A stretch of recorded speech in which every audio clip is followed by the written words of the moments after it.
Good morning dear students. Previous video में हम हमारे पोएट के बारे में पढ़ चुके हैं कि ये एडमंड स्पेंसर की पोएम है और ये एक सोनेट है। सोनेट हम बता चुके हैं कि 14 लाइन की पोएम जो होती है वो सोनेट कहलाती है। और उसके बाद हमने ये भी पढ़ लिया कि पोएम लिखी किस लिए गई है। एमोरेटी में जितने भी ये जो पोएम हमारी इट इज एक्सट्रैक्टेड फ्रॉम एमोरेटी, एमोरेटी से ली गई है और इसका नंबर जो है वो 75th है। तो टाइटल जैसे कि कह रहा है कि वन डे यानी कि एक दिन, आई रोट मतलब मैंने लिखा, हर हर मतलब उसका, और उसका कौन है, एलिजाबेथ बॉयल का नाम। एक दिन मैंने एलिजाबेथ बॉयल का, एक दिन मैंने मेरी बिलावेड का, इंग्लिश में प्रेमिका को बिलावेड कहा जाता है, तो बिलावेड का नाम लिखा। तो ये उसके बारे में पोएम है सारी, उसके बिलावेड के बारे में। लेकिन जो हमने उससे पहले कहा था कि सोनेट होता है, सोनेट क्या होता है, 14 लाइन की कविता होती है, 14 लाइन की पोएम होती है। और इसमें हमने अभी भी बताया था कि इटालियन सोनेट जो था वो फर्क था क्योंकि उसमें वो ऑक्टेव और सेस्टेट में डिवाइड होता था। ऑक्टेव क्या होता था, फर्स्ट 8 लाइन्स होती थी और सेस्टेट लास्ट 6 लाइन होती हैं।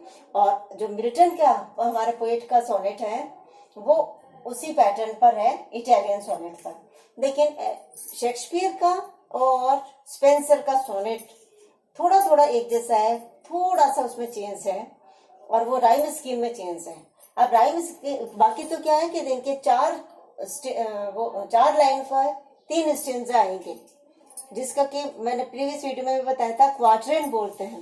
तो अब राइम स्कीम छांटने कैसे छांटी जाती है, ये जब 12th में करके आए हैं तो which is well and okay, but those students who haven't learned it in 12th या जिनके पास इंग्लिश लिटरेचर नहीं था, उनके लिए मैं बताती हूँ कि जो फर्स्ट लाइन का जो लास्ट वर्ड होता है उसको हम साउंड देखते हैं, स्टैंड एंड की आवाज आ रही है तो उसके आगे हम ए मार्क कर देते हैं। फिर अव्वे ये दूसरे तरीके की है साउंड, इसलिए इसके आगे हमने मार्क किया बी। अब स्टैंड एंड हैंड ये दोनों एक जैसे हैं, इनके साउंड एक ही जैसी आ रही है, इसलिए इसमें जो ए लगाया था ये हमने वापस यहाँ ए लगा दिया, ए बी ए। और इसकी जो ये 4th लाइन है इसका लास्ट वर्ड है प्रे, तो अवे एंड प्रे दोनों में ए साउंड आ रही है, इसलिए हम इसके आगे लगा देते हैं बी। तो क्या हो गया, ए बी। ये जो फर्स्ट 4 लाइंस थी, जो पहला हमारा क्वाड्रेंट था, इसमें हमारा ये रहा राइम स्कीम, इसको बोलते हैं राइम स्कीम। ठीक है, राइम स्कीम यानी कि RHYME राइम और SCHE राइम स्कीम, इसको हम राइम स्कीम बोलते हैं। अब जब हम सेकेंड क्वाड्रेंट, सेकेंड स्टेंजा का लास्ट वर्ड देखते हैं, इसमें 2 राइम स्कीम थी ए और बी, तो इसकी जो सेकेंड राइम थी बी वो हमारे अगले स्टेंजा की फर्स्ट बन जाती है स्पेंसर के सोनेट। शेक्सपियर के में अलग ही रहता है, शेक्सपियर के सोनेट में क्या होता है, ए बी, फिर अगले स्टेंजा का CD, उससे अगले का EF, और जो कपलेट होता है 2 लाइन का, जो लास्ट में 2 स्टेंजा होता है उसमें दोनों की एक ही साउंड होती है, उसमें होता है जी। स्पेंसर की जो राइम स्कीम है उसमें थोड़ा सा चेंज है, उसको बोलते हैं अपन इंटरलॉक्ड रहेंगे, एक स्टेंजा और दूसरा स्टेंजा एक दूसरे से लॉक किया हुआ है, जुड़ा हुआ है। कैसे जुड़ा हुआ है कि इसकी जो बी वाली थी ना वो इसकी अपनी पहले बन जाएगी, ए बी, और दूसरी लाइन का इसका लास्ट वर्ड क्या आया, असे, तो वही अवे, वही प्रे और वही असे, तो इसमें क्या हो गया, हम मार्क करेंगे बी। और फिर आया इसमें नेक्स्ट लाइन का जो लास्ट वर्ड है इमोर्टलाइज अभी तक कहीं नहीं आया है, तो हम इसके आगे सी मार्क कर देंगे। और फिर वापस डिके, अवे, असे, प्रे, तो इसके आगे वापस हम बी करेंगे। और इमोर्टलाइज और लाइकवाइज दोनों में आइज की साउंड आ रही है, इसलिए हम इसके आगे सी करें। ये अभी 2 ही स्टेंजा लिखे, बाकी के जो 2 होंगे 3, एक स्टेंजा, एक क्वार्टर मतलब कि 4 लाइन का, और उसके बाद 2 लाइन का जो कपलेट है वो हम नेक्स्ट वीडियो पे लिख पाएंगे। इसमें इतना ही आया है।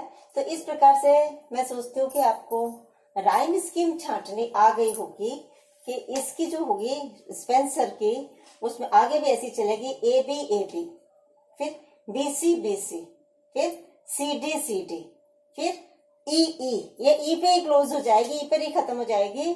जबकि शेक्सपियर में एक एक क्वाड्रेंट की अलग अलग ही राइम स्कीम चलती है। ए बी वो खत्म, फिर नेक्स्ट आया सी डी वो खत्म, फिर ई एफ वो फिनिश, और जी जी ये डिफरेंस है। ये तो अभी हमने इसका राइम स्कीम, ये राइम स्कीम छांटी है, ठीक है।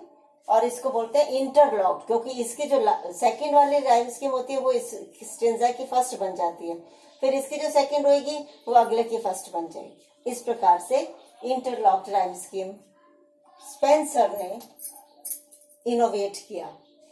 अब हम पोएम पढ़ते हैं कि one day I wrote her name upon the stand. Stand का मतलब था किनारा, bank of the river, bank of the sea, समुद्र के किनारे बैठा हुआ था। तो दोनों प्रेमी प्रेमिका, तो प्यार में जैसा कि हमेशा होता है कि प्रेमी प्रेमिका एक को एक दूसरे का नाम भी इतना अच्छा लगता है कि जो भी चीज उनके सामने पड़ी होती है, चाहे वो पेपर पेन है या वो मिट्टी है तो मिट्टी पे हाथ से लिख देंगे, पेड़ है तो पेड़ पे किसी शार्प चीज से, नुकीली चीज से लिख देंगे। मतलब उनको अपने एक दूसरे के नाम में भी जादू नजर आता है और वो वही लिखते रहते हैं। तो इसी प्रकार से हमारे स्पेंसर के साथ भी यही है कि जब वो अपनी बिलावेड एलिजाबेथ बॉयल के साथ बैठा हुआ है, तो one day I wrote her name, wrote second form है कि एक दिन मैंने लिखा हर नेम, हर किसका, एलिजाबेथ बॉयल का। इस एलिजाबेथ बॉयल का नाम लिखा मैंने upon the strand, upon the bank, किनारे पर। तो बाकी तो पानी था उधर, तो समुद्र का, तो जो समुद्र की मिट्टी थी उस किनारे पर मैंने उसका नाम लिखा, ठीक है। But came the waves and washed it away. लेकिन लिखने से क्या हुआ, जब समुद्र की लहरें तो जब आता है तो टाइड आती है, तो वो क्या करती है, आगे तक चली जाती है, मिट्टी तक के ऊपर आ जाती है, और वो जो लिखा हुआ हाथ से नाम था वो खत्म हो गया। But came the waves, waves का मतलब होती है लहरें, और केम मतलब आई, बट मतलब परंतु, लेकिन लहरें आई, and washed it away, wash away धो डाला इसको। इट मतलब जो नाम, नेम मैंने लिखा था, इट किसके लिए आया, नेम के लिए आया। मैंने जो नेम लिखा था वो लहरों ने, वेव्स ने वॉश अवे कर दिया, धो डाला। वो नहीं हट गया नाम और लहरें वापस चली गई धोके। तो पोइट जो बैठा हुआ था, जो लवर, उसने कहा चलो फिर लिखते हैं। Again I wrote it, again मतलब फिर से, पुनः आई रोट इट, मैंने लिखा with a second hand. Second hand मतलब सेकेंड एफर्ट, हैंड मतलब दूसरा हाथ नहीं है, मतलब हाथ तो एक ही है ना। तो मतलब सेकेंड टाइम मैंने फिर से अपने हाथ से वही प्रेमिका का नाम किनारे पर लिखा।